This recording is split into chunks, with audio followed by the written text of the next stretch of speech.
Rise and Grind DMV. Happy Saturday. We are waking up to overcast skies across the area in a few locations, seeing some light rain. So keep it here. We'll have a full breakdown of your forecast up next.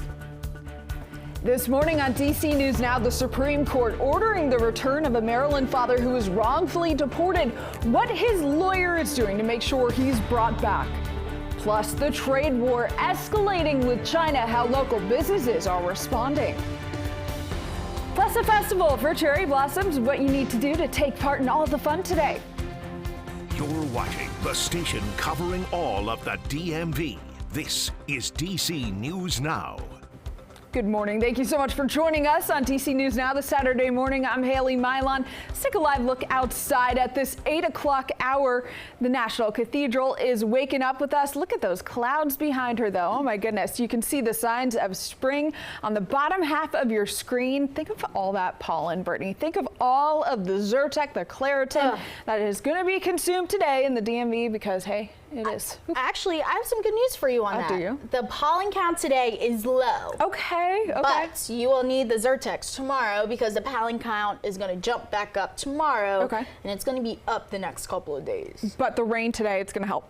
Rain today definitely Nice. going to help, and overall it will be a soggy day out there. The good news is it's not going to be a washout, but those clouds will be sticking around today, giving us that cooler air as we head through much of your Saturday. So let's take a look at radar right now, showing you the overall picture. Yes, we are dry here in DC along the Beltway. Much of the area seeing dry conditions at this hour. You really have to go back off to the north and west, out towards Hagerstown, Winchester, as well as the eastern panhandle of West Virginia. If you are about to hit I-81 at this hour out towards Martinsburg, you guys will be running into some light rain. It looks like Hagerstown, we are starting to see drier conditions, but as you head further south out towards the Winchester area, some light drizzle still being seen. This will continue as we head through the rest of the morning, but we'll start to see drier conditions as we head through mid-morning into the early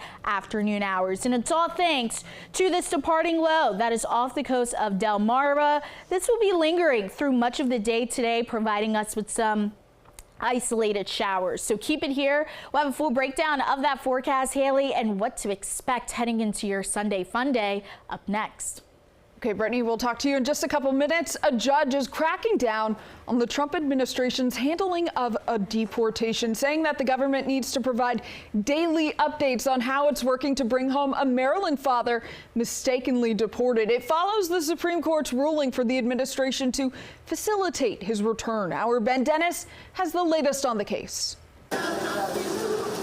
Supporters of 29-year-old Kilmar Abrego Garcia gathering outside Maryland federal court today, merely 12 hours after America's high court ordered the U.S. government bring the young father back to the States from a notorious El Salvadoran prison. They need to do that as quickly as possible. Attorney Simon Sandoval Motionberg. The government attorney did say that they intend to comply with the order and bring him back. That's the bare minimum. They should have done that already. They've had plenty of time between the Supreme Court's order early yesterday evening and now. He should be here in the United States. It's a 5-hour flight. Federal District Court Judge Paula Zinnes ordering the government to share Garcia's whereabouts and precisely what they've done and will do to bring him back. A government attorney saying they're actively considering what could be done and noted it would take several agencies working together.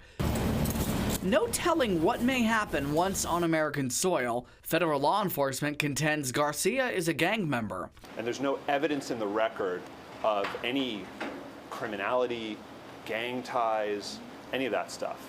I mean, at this point, I have to assume that if they had any of that evidence, they would have filed it. Meantime, it's concerns over the lack of due process afforded to Garcia before being mistakenly deported that continues to draw pushback, including from lawyers like Congressman Glenn Ivey, who represents where Garcia and his family live in Prince George's County. I think this is the right way to go. Give him his day in court, and whatever that judge decides, that's the way it should go. But, you know, let's do it the right way, or, you know, so you don't have to do it over again. The judge ordering daily updates on Garcia's whereabouts, adding a stern directive about working to bring him back to America, saying, quote, "I guess my message for what it's worth is if you can do it tomorrow." A verdict has been handed down for a man who ran over a Montgomery County police officer while driving more than 100 miles per hour. He's been found guilty of assault, but the jury acquitted Rafael Mayorga of first and second degree attempted murder, as well as first degree assault. The jury determined Mayorga did not intentionally hit Sergeant Patrick Kep as police tried to stop his vehicle. Mayorga, who was 19 at the time of the 2023 crash, hit Sergeant Kep as he was putting out stop sticks to deflate Mayorga's tires. Sergeant Kep losing both of his legs in the crash. The state's attorney and MCPD are upset with the verdict. The idea that he did not purposely do this to Officer Kep is offensive to us. What we're disheartened by, what we're angry about, is that in this state, a 19-year-old can turn a 4,200-pound vehicle into a guided missile. Mayorga will be sentenced in August. He's facing up to 28 years in prison. And earlier this year, the General Assembly passed the Sergeant Patrick Kep Act. It adds stricter penalties, including jail time for drivers going 30 miles per hour over the speed limit. Well, the global trade war intensifies. The two largest economies in the world are amping up their retaliatory tariffs on one another.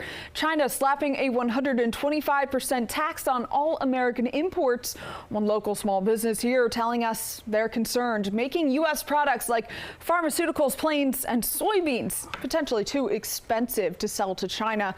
It was in response to Chinese leaders saying that Trump is putting a 145% tariff on all imports from China. This will likely jack up prices for electronics, clothing, and toys here in the U.S. Those tariffs having a real impact on small businesses in our area and shoppers. Our Max Marcillo shares that part of the story.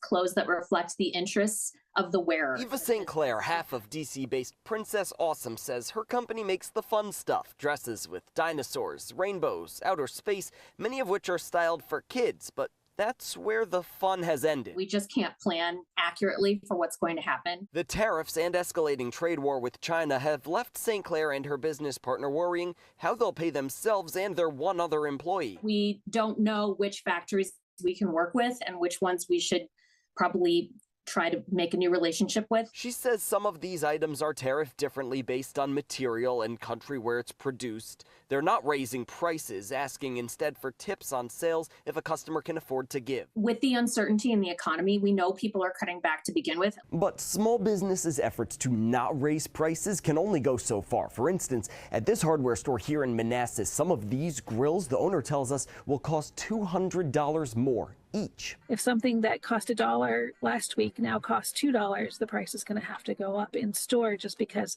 there's not a lot of margin in hardware. Sarah Pitkin owns this store and 3 others in Northern Virginia.